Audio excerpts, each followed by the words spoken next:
মুহূর্তেই বেরিয়ে আসলো 25 বছর আগে কবর দেয়া এক ব্যক্তির অক্ষত মরদেহ। খবরটি ছড়িয়ে পড়তেই আশেপাশের মানুষ মুহূর্তেই ভিড় করে ঘটনাস্থলে। শুরু হয় নানান জল্পনা কল্পনা। এলাকার অনেকেই বলেন এটি আল্লাহর কুদরত, আবার অনেকেই বিশ্বাস করছেন পরহেজগার বান্দার প্রতি জান্নাতের ইঙ্গিত হিসেবে। ঘটনাটি ঘটে 22 এপ্রিল বিকেলে রংপুরের কাউনিয়া উপজেলার শিবুকুঠিপাড় এলাকার মসজিদের সেফটি ট্যাঙ্ক খননের সময়। প্রত্যক্ষদর্শীরা জানান কাফনের কাপড়ে মোড়ানো অবস্থায় পাওয়া যায় মরদেহটি। 25 বছর আগে বার্ধক্যজনিত কারণে মারা যাওয়া এই মসজিদের মুয়াজ্জিন হোসেন আলী মুন্সির। স্থানীয়রা জানান জীবিত অবস্থায় পরহেজগার মানুষ ছিলেন হোসেন আলী মুন্সি। মৃত্যুর পর তার ইচ্ছা পূরণ করতেই মসজিদের পাশেই তাকে দাফন করা হয়।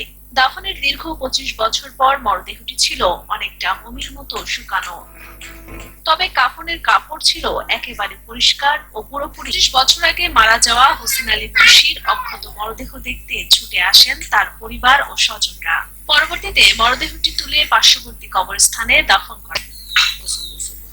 আর আমার শ্বশুরের যা আছে এটা আল্লাহ তাআলা আমাকে দেখাইবে।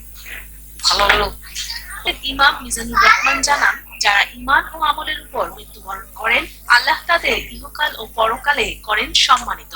ঘটনাটি তারই ইঙ্গিত বলে ধারণা তার।